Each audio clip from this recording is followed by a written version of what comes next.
You don't have to look good for people. You don't have to be perfect just because other people want you to be perfect. If your soul is perfect from within, that's all right. This is all what you want. This is all what you need to be. Our society has made very weird kind of norms to look perfect and great. For men, it's different. For women, it's different. We think too much about what people say. We listen to ourselves too little. You know what makes you perfect? When you make someone smile. You know what makes you perfect? When you try to do something good for the people around you. You know what makes you perfect? When you feel someone's pain. And how beautiful pain is that it connects you with people. No other medium can connect you with others but pain. That's why I always say that I'm in pain, and that's a blessing in disguise for me. If you think that your life is hard and you're giving up on that because you think your life is unfair, think again. Because when you think that way, you are being unfair to your own self. When you share your story and it doesn't make you cry, that means you have healed. The real happiness doesn't lie in success, money, fame. It lies within. Real happiness lies in gratitude. I believe in the power of words. Many people speak before they think. But I know the value of words. The words can make you, break you, they can heal your soul, they can damage you forever. So I always try to use the positive words in my life wherever I go. They call it adversity, I call it opportunity. They call it weakness, I call it strength. They call me disabled, I call myself differently able. They see my disability, I see my ability. There are some incidents that happen in your life, and those incidents are so strong that they change your DNA. Those incidents or accidents are so strong that they break you physically. They deform your body, but they transform your soul. Those incidents break you, deform you, but they mold you into the best version of you. Made people realize that sometimes problems are not too big. We are too small because we cannot handle them. We always expect ease from life. We have this amazing fantasy about life. This is how things should work. This is my plan. It should go as per my plan. If that doesn't happen, we give up. So my dear friends, let me tell you one thing. I never wanted to be on the wheelchair. Never thought of being on the wheelchair.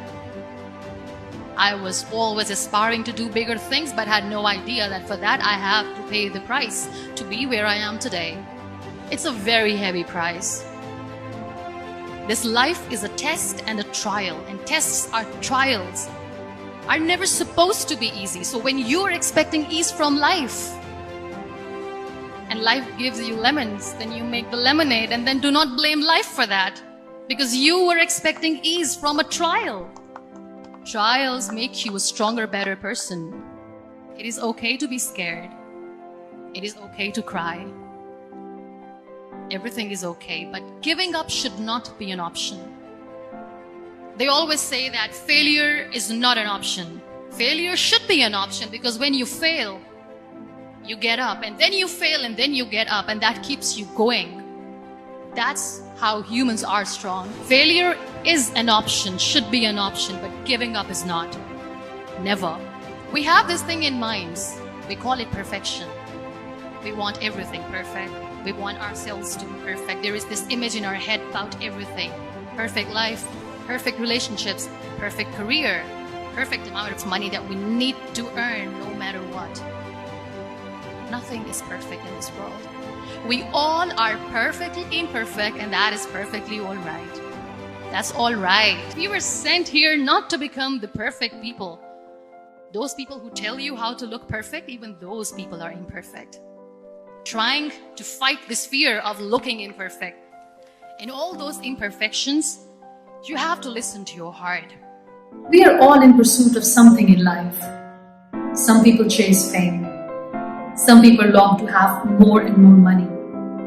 Some people wish to live a life with endless joy. And some people crave to have peace and contentment in their heart. But somehow or the other, we are all in pursuit of something.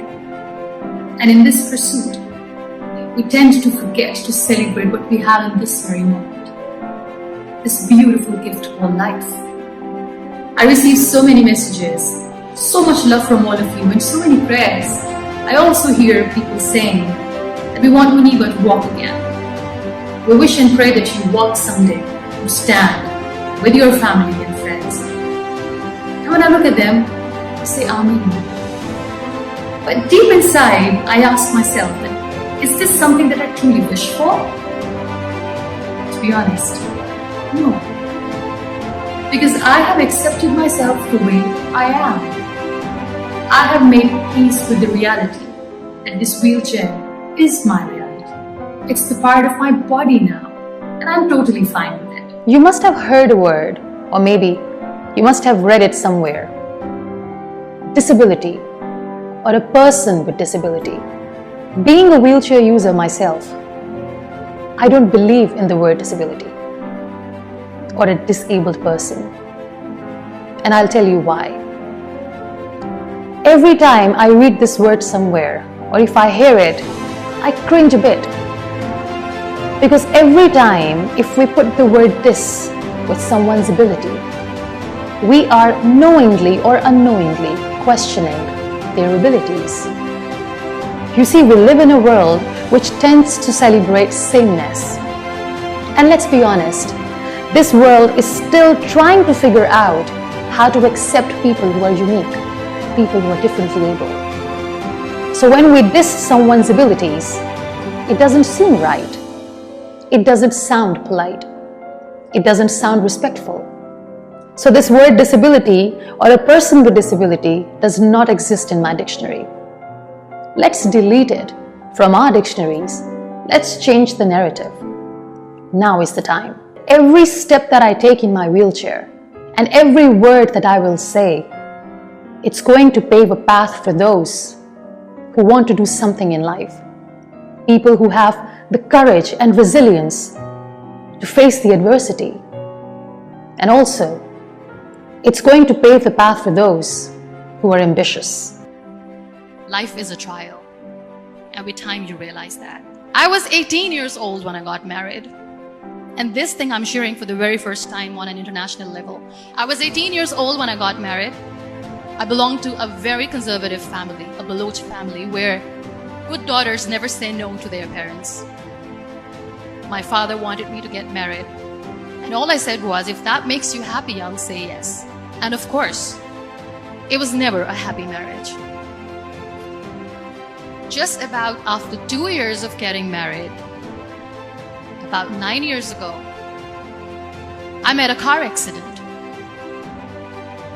Somehow my husband fell asleep and the car fell in the ditch. He managed to jump out, saved himself. I'm happy for him. But I stayed inside the car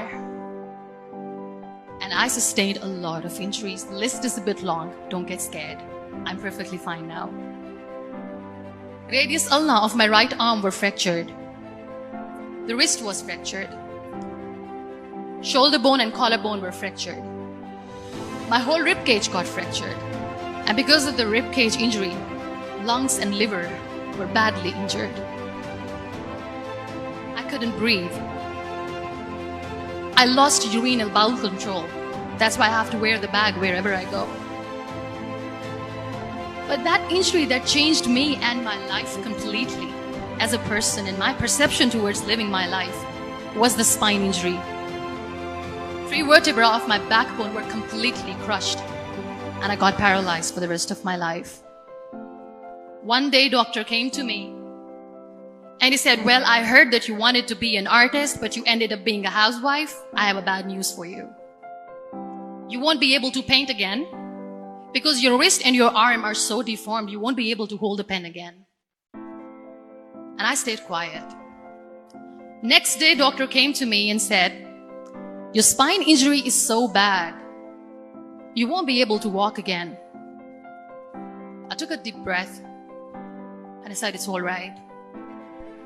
The very next day, doctor came to me and said, because of your spine injury and the fixation that you have in your back, you won't be able to give birth to a child again. That day, I was devastated. I still remember, I asked my mother, why me? And that is where I started to question my existence. Why am I even alive? What's the point of living? I cannot walk, I cannot paint, fine. I cannot be a mother.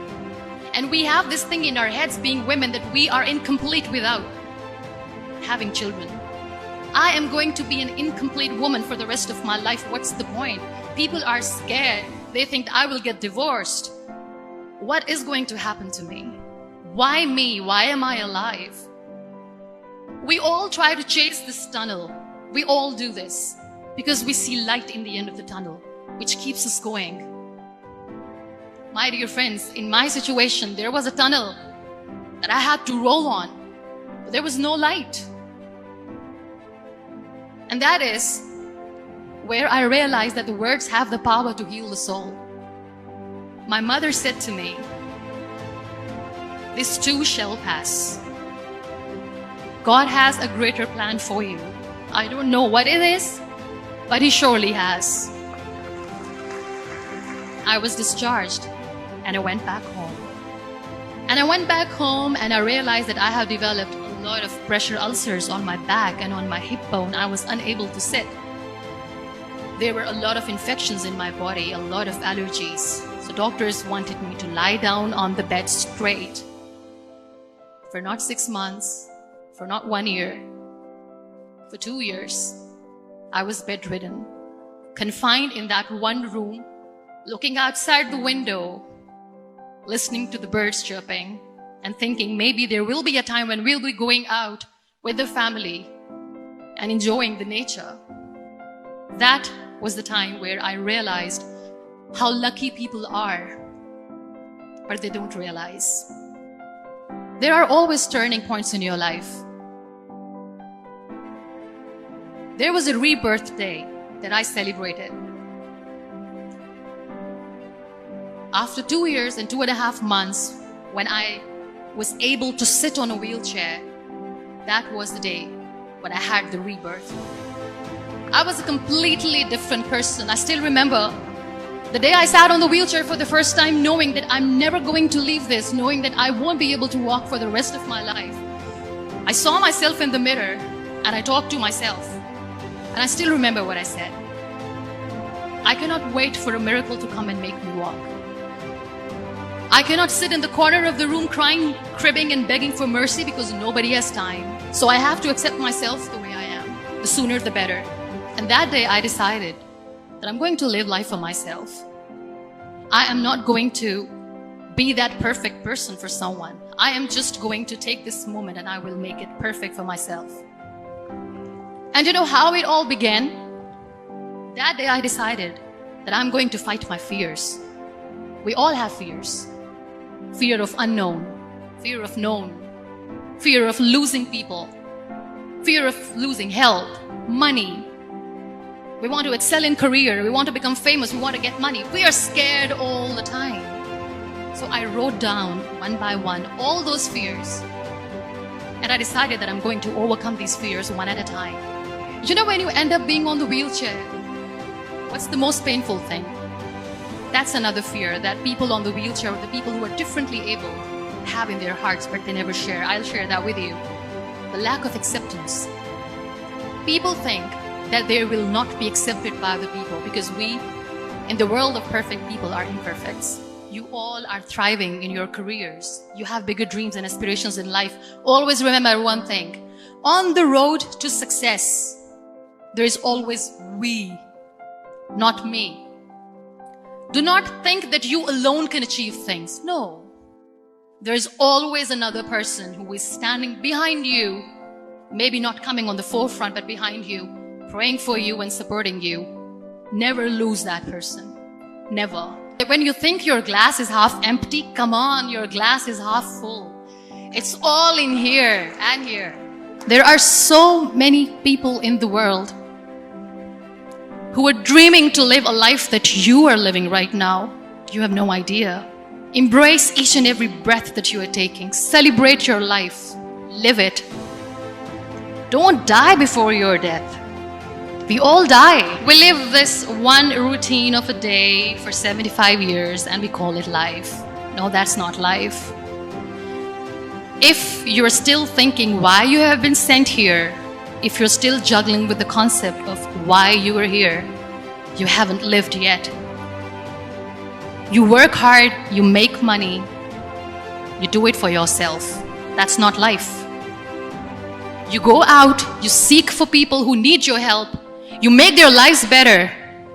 You become that sponge which can absorb all the negativity, and you become that person who can emit beautiful, positive vibes. And when you realize that you have changed someone's life, and because of you, this person didn't give up, that is the day when you live. Always. We were talking about gratitude, why I smile all the time. I cry all night when nobody sees me, because I'm a human and I have to keep the balance. And I smile all day because I know that if I will smile, I can make people smile. That keeps me going. Be grateful for what you have. And you will always, always end up having more. But if you'll cry and if you'll crib for the little things that you don't have or the things that you have lost, you will never ever have enough. Sometimes we are too busy thinking about the things that we don't have that we forget to cherish the blessings that we have. I'm not saying that I'm not healthy and that makes me unlucky. But yes, it is hard. It is hard when I say that I cannot walk. It is hard to say when I wear this bag. It hurts. But I have to keep going because never giving up is the way to live. Always. Live your life fully.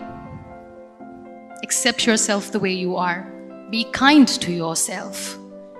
Be kind to yourself. I'll repeat, be kind to yourself, and only then you can be kind to others. Love yourself and spread that love. Life will be hard. There will be turmoils, there will be trials, but that will only make you stronger. Never give up. The real happiness doesn't lie in money or success or fame. I have this all, I never wanted this. Real happiness lies in gratitude. So be grateful, be alive, and live every moment. Today, just because I'm in pain and I'm on the wheelchair, I work for children. Being the head of CSR for a company, we conduct medical camps in far-flung areas of Pakistan where so many kids die because they don't have medical facilities. And I personally believe just because they cannot afford to live doesn't mean we'll let them die. So we give them money, we give them medical treatment, we try to heal their wounds, physical and emotional. And I also work for the beautiful people, we call them third gender, the transgender community of Pakistan. You know what connects me with them? All my imperfections. When I go and I hug them, they never judge me. And this very good friend of mine, her name is Bijli. She calls herself electricity. And I said, are you electricity? She says, no, I'm lightning. I'm as strong as lightning. Because we have very bad power outage, so she doesn't want me to call her electricity. So she says, I am very strong. I'm thunder, I'm lightning. She came to me and the first time I hugged her, she said, you are just like me. And I said, yes, I am like you. Because to people, we are so imperfect. So how beautiful these imperfections are, that because of these imperfections you can connect with people. Then why are we all running after being perfect? What's the point? Every time I go in public, I always smile. It's always a big toothy smile on my face, and people ask me, don't you get tired of smiling all the time? What's the secret? I always say one thing, that I have stopped worrying about the things that I have lost, the people that I have lost. Things and people who were meant to be with me are with me. And sometimes somebody's absence makes you a better person. Cherish their absence. It's always a blessing in disguise. I always say that people are so lucky they don't even realize. You must be thinking, okay, you're lucky in what sense? Well, The breath that you just took was a blessing. Embrace it. Don't invest yourself in the wrong people. Because when you invest yourself in the wrong people, they break you into pieces, they torn you apart in such a way that it takes years and years to get back together. And also I'll tell her that while you're busy making amazing plans in your life, my dear, prepare yourself for worse. Because life is so unpredictable. Just be prepared. We all tend to invest ourselves in relationships. And as I said, if you are doing something right with the wrong person, nothing good will turn out. And deep inside, we women are quite intuitive. We know that's not going anywhere. It's okay to be on your own. You're stronger than you think. Don't worry about that. And wait for the right person. Let the right person come to you. There's no rush. Are you in a good relationship with yourself? Do you love your own company? If you are miserable alone, I'm sorry, your partner will be miserable with you. So we need to understand that we need to love our own company. Only then people will love to enjoy our company too. And don't rush. Wait for the right person.